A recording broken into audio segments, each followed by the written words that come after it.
Welcome to my YouTube channel. Please like, share this video and subscribe this channel. President. The Senator from Alaska. Mr. President, I have 6 requests for committees to meet during today's session of the Senate. They have the approval of the majority and the minority leaders. Duly noted. Thank you, Mr. President.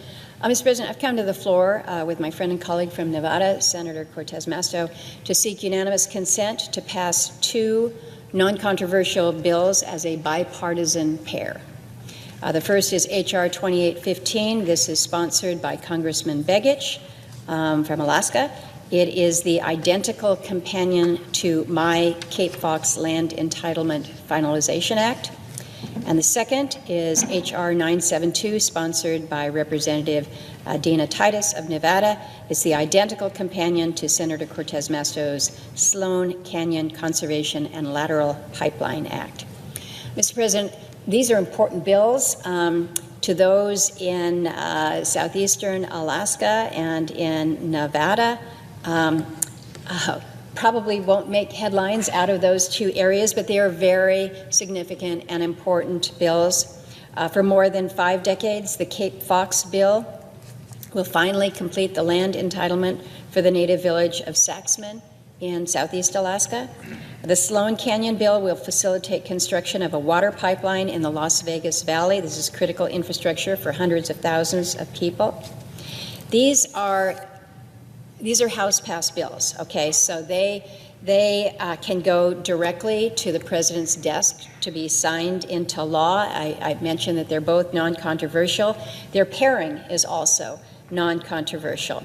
And there are no objections on the merits, on the substance to either one of them. Both have had full process in the Senate over the course of multiple Congresses. So if these look familiar, it's because we have seen them before. Both these bills passed the Senate by unanimous consent at the end of 2024, so over a year ago.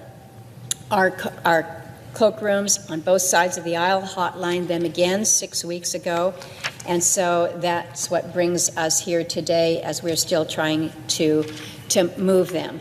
Mr. President, we've kind of gotten to a really difficult and frustrating as much as anything, time in our process. People are wondering, they're asking me, those in the Ketchikan-Saxman area, what's the holdup here if everybody is supportive of this? Why is it taking so long and proving so hard for Congress to agree on things? And, well, I don't have a good answer for that. I'm not sure that there is one. But again, we're trying to move non-controversial bills through a process that requires support and consent on both ends of this building. And this end of the building has said yes, and things are getting stuck over on the other side.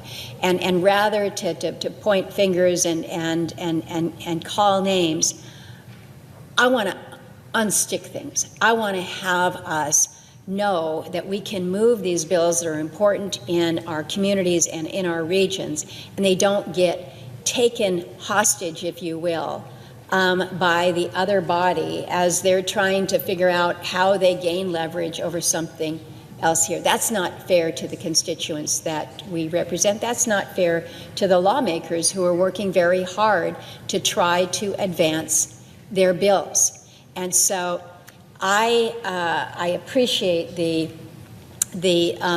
discussion that I've had with my colleagues here on the floor about a way, a process, a dialogue that needs to be had with our colleagues on the other side of the aisle. And so there's a few bills that we are looking at today specifically, but I think it goes to a bigger concern that needs to be addressed in a way that is going to work for other members who are also trying to advance their bills into full passage by law. So my commitment to my colleagues on the Republican side of the aisle and on the Democrat side of the aisle is let's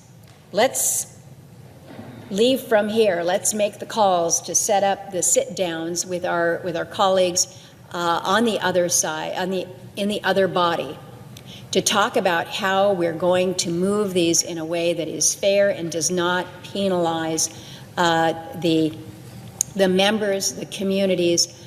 We need to do right by our own process, and I would just suggest that we need to be doing more than we are, so that we are not in a situation where we are waiting months and months and months to be able to see these matters resolved. Before I make any motion on these bills, I want to yield to Senator Cortez Masto. Thank you.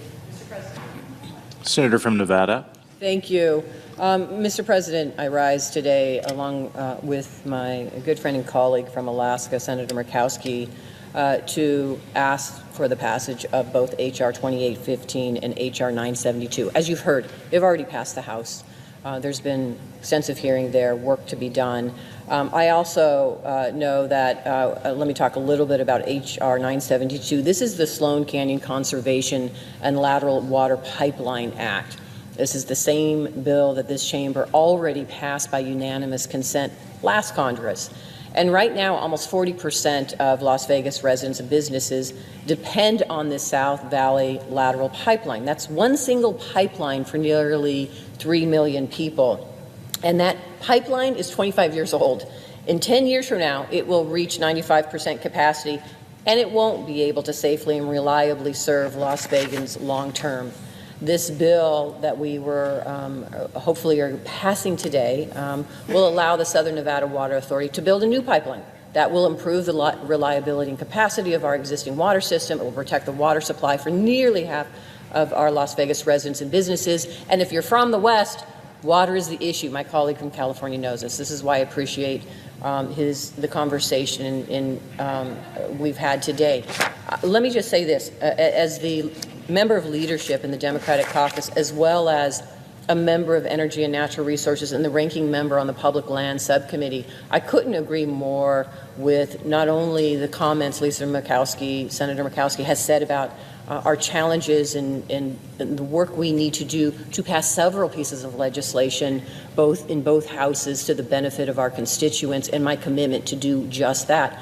I also understand and respect my colleague from California. We work so closely on so many issues, from water issues to land issues. I understand his frustration. I understand his concern that there is a lack of movement with some of these important bills that we all need to work on together. So I make a commitment to him to use whatever authority power I have to get this unstuck, to make sure that we're working together to address your concerns, which are completely valid, and to move forward as quickly as we possibly can, whether that is requiring meetings amongst the bicameral, the House members of jurisdiction, making sure we're, as a Senate caucus, this is a priority, working with our Republican colleagues as well.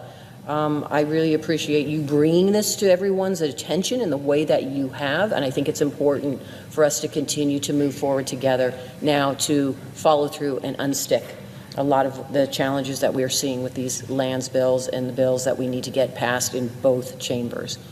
So I thank you, and I will yield to Senator Murkowski. Thank you. And we speak about the frustrations. There's always room for frustration around here, but I share the many concerns from my friend from California.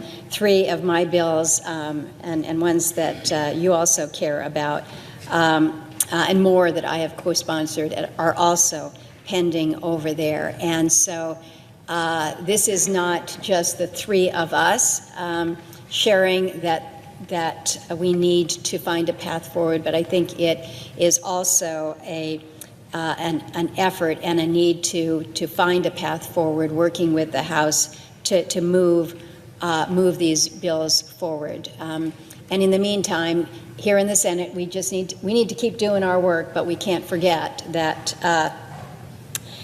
we've got the other body that we need to have.